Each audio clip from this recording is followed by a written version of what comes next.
بسم اللہ الرحمن الرحیم الحمد للہ وکفی وسلام علی عباده الذین اصطفى اما بعد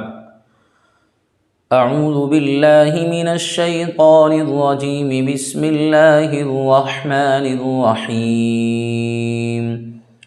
ولو يؤاخذ الله الناس بظلمهم ما ترك عليها من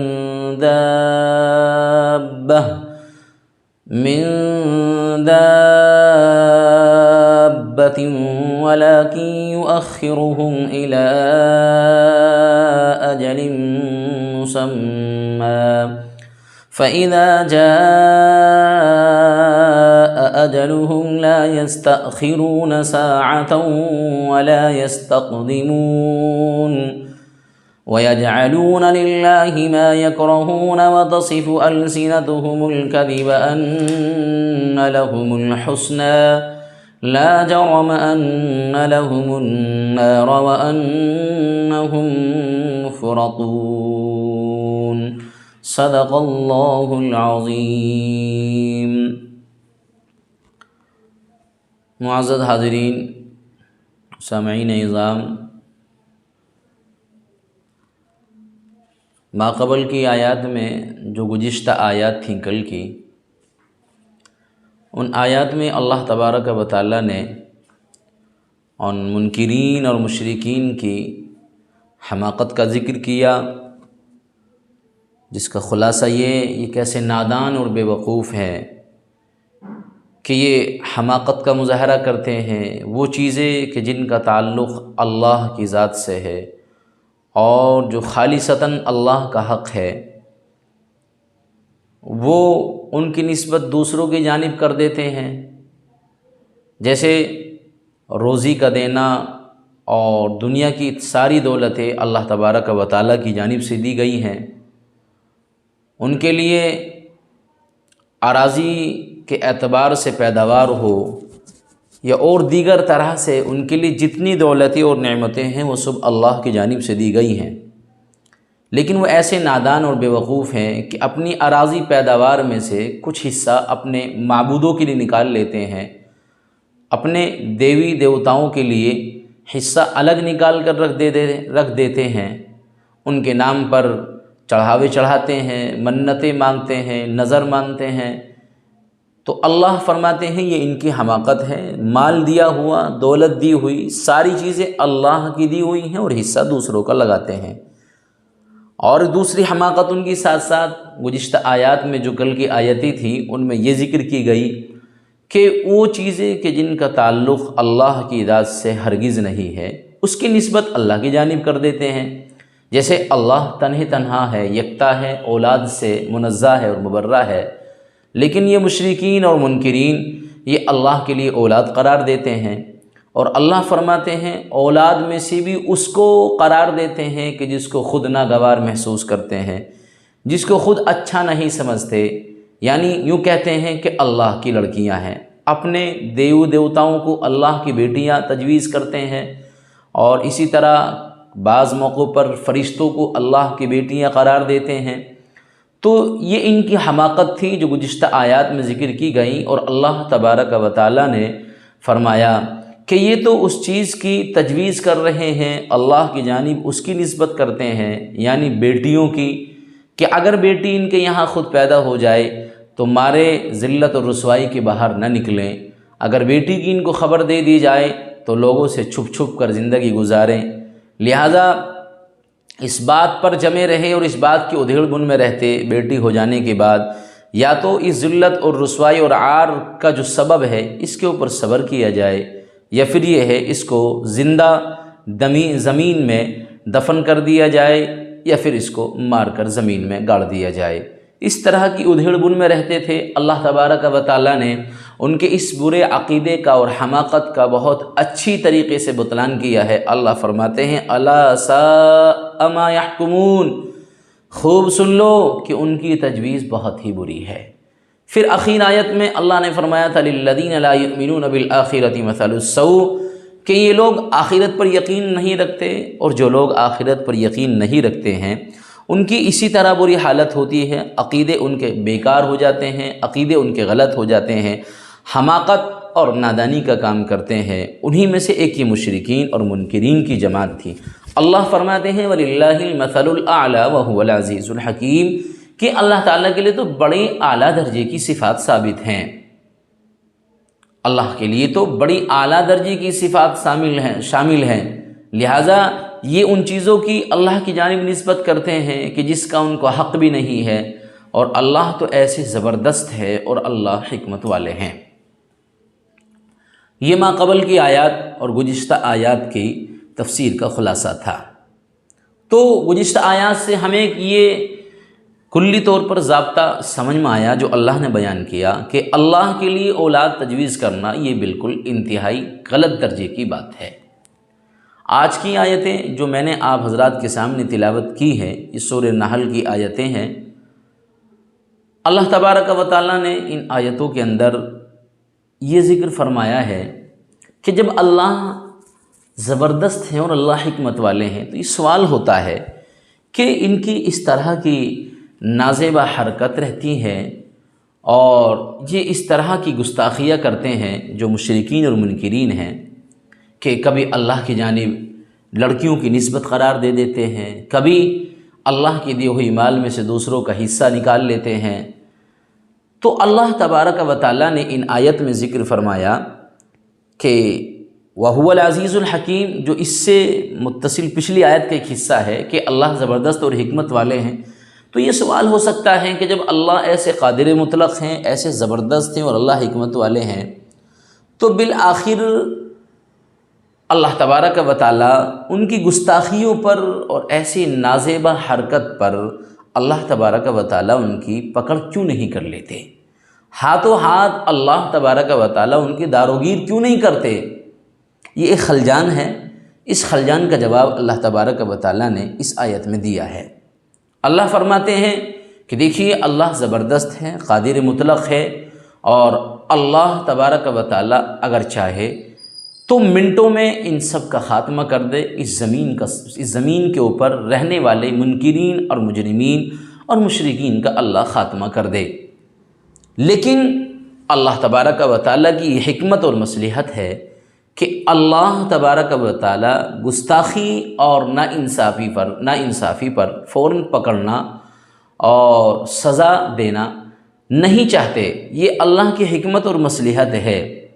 یعنی اللہ کسی کی گستاخی پر اور ناانصافی پر فوراً پکڑ نہیں کرتے۔ اگر اس طرح اللہ کرے تو منٹوں میں زمین کی آبادی چند گھنٹے بھی باقی نہیں رہ سکتی ہے، مگر وہ اپنے علم و حکمت سے ایسا کرتے نہیں ہیں، بلکہ مجرموں کو توبہ اور اصلاح کا موقع عنایت فرماتے ہیں، بلکہ مجرموں کو اللہ تبارک و تعالیٰ توبہ اور اصلاح کا موقع دیتے ہیں،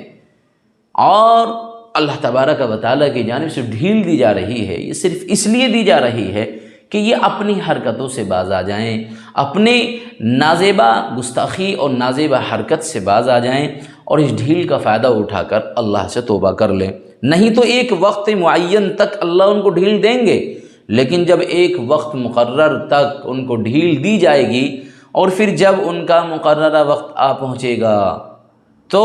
وہ نہ ایک گھڑی پیچھے رہ سکیں گے اور نہ ایک گھڑی آگے بڑھ سکیں گے، بلکہ جو وقت موعود اللہ کی جانب سے متعین ہوا ہے جب وہ آ جائے تو ایک سیکنڈ ادھر ادھر نہیں ہو سکتا، بلکہ اللہ تبارک و تعالیٰ ان کا خاتمہ فرما دیں گے۔ مگر آج مشرکین اس خوش فہمی میں مبتلا ہیں اور اپنی زبانوں سے جھوٹے دعوے بھی کرتے ہیں مشرکین کہ آخرت آئی تو وہاں کی بھی تمام تر بھلائیاں بھی ہمارے لیے ہوں گی۔ یہ مشرکین کی خوش فہمیاں ہیں، وہاں بھی ہم خوب چین اور سکون سے رہیں گے۔ دنیا میں ہماری داروگیر نہیں ہوتی، دنیا میں ہم اتنی گستاخیاں کرتے ہیں، اتنی نازیبہ حرکات کرتے ہیں، حرکتوں میں مبتلا رہتے ہیں، جب دنیا میں ہماری داروگیر نہیں ہو رہی، دنیا میں ہماری پکڑ نہیں ہو رہی، تو وہ اس خوش فہمی میں مبتلا ہونے کے ساتھ جھوٹے دعوے کرتے ہیں کہ آخرت اگر آئی تو وہاں کی بھی تمام بھلائیاں ہمارے لیے ہوں گی، ہم بہت چین اور سکون اور خوب سکون کے ساتھ زندگی گزاریں گے اور ہم خوب چین اور سکون سے رہیں گے۔ اللہ تبارک و تعالیٰ ان احمقوں کو بتا رہے ہیں، بتایا جا رہا ہے ان احمقوں کو کہ کہ آخرت میں تمہارے لیے خوبی اور بھلائی تو کیا ہو سکتی ہے، آتش اور دوزخ جہنم تمہارے لیے تیار ہے۔ اللہ ارشاد فرماتے ہیں ان آیتوں میں سے اگلی آیت میں کہ یہ جو چیزیں تجویز کرتے ہیں، اللہ کی جانب نسبت کرتے ہیں غلط باتوں کی اور اپنی زبان سے جھوٹے دعوے کرتے ہیں، تو اللہ فرماتے ہیں کہ یہ گستاخیہ اور ناانصافیہ، دوسری طرف ان کی یہ خوش فہمیاں اور جھوٹے دعوے، یہ آخرت کی بھلائی سمجھتے ہیں اپنے لیے۔ اللہ تبارک و تعالیٰ فرماتے ہیں یہ تو جہنم میں جائیں گے اور دوزخ ان کے لیے تیار ہے، اور یہ لوگ دوسرے جہنمیوں کا مقدمۃ الجیش ہوں گے اور ہر اول دستہ، یعنی یہ سب سے پہلے جہنم میں جائیں گے، کیونکہ گمراہی اور ضلالت میں یہ ان کے پیش رو رہے ہیں، گمراہی اور ضلالت میں یہ ان کے پیش رو رہے ہیں، ان کے آگے رہے ہیں، گویا کہ ضلالت و گمراہی کی دعوت دیتے رہے ہیں، تو یہ جہنم میں جائیں گے سب سے پہلے، اور یہ انہی کے لیے گویا کہ ایک سبق بنیں گے کہ ہم جہنم میں جا رہے ہیں، تم بھی ہمارے ساتھ جہنم میں آؤ۔ تو ان کے ساتھی، ان کے ساتھ زندگی گزارنے والے اور ان کے ساتھ رہنے والے وہ خود جہنم میں چلے جائیں گے۔ تو عزیزو، اللہ تبارک و تعالیٰ نے ان کی اس خوش فہمی کا ابطال کیا ہے، اور اللہ فرماتے ہیں یہ صرف ان کی خوش فہمیاں ہیں، ان کی یہ خوش فہمیاں کل قیامت کے دن ختم ہو جائیں گی۔ یہ اپنے لیے بھلائی تصور کرتے ہیں، آخرت میں ان کے لیے کوئی بھلائی نہیں ہوگی سوائے جہنم اور دوزخ کے۔ اب ترجمہ سنیں، بخوبی ان آیات کا مطلب سمجھ میں آ جائے گا۔ وَلَوْ يُؤَاخِذُ اللَّهُ النَّاسَ بِظُلْمِهِمْ مَا تَرَكَ عَلَيْهَا مِن دَابَّةٍ وَلَكِن يُؤَخِّرُهُمْ إِلَىٰ أَجَلٍ مُّسَمًّى، اور اگر اللہ تبارک و تعالیٰ لوگوں پر ان کے ظلم کی وجہ سے داروگیر فرماتے تو زمین کے اوپر کوئی حرکت کرنے والا نہ چھوڑتے، لیکن ایک میعاد معین تک مہلت دے رہے ہیں، ایک متعینہ وقت تک مہلت دے رہے ہیں۔ فَإِذَا جَاءَ أَجَلُهُمْ لَا يَسْتَأْخِرُونَ سَاعَةً وَلَا يَسْتَقْدِمُونَ، پھر جب ان کا وقت معین آ پہنچے گا، اس وقت ایک گھڑی نہ پیچھے ہٹ سکیں گے اور نہ آگے بڑھ سکیں گے۔ وَيَجْعَلُونَ لِلَّهِ مَا يَكْرَهُونَ وَتَصِفُ أَلْسِنَتُهُمُ الْكَذِبَ أَنَّ لَهُمُ الْحُسْنَىٰ، اور اللہ تبارک و تعالیٰ کے لیے وہ امور تجویز کرتے ہیں جن کو خود ناپسند کرتے ہیں، یعنی بیٹیوں کی نسبت اللہ کی جانب کرتے ہیں جس کو خود جو ہے کراہیت کا سبب سمجھتے ہیں، جن کو ذلت اور رسوائی کا سبب سمجھتے ہیں، خود ناپسند کرتے ہیں۔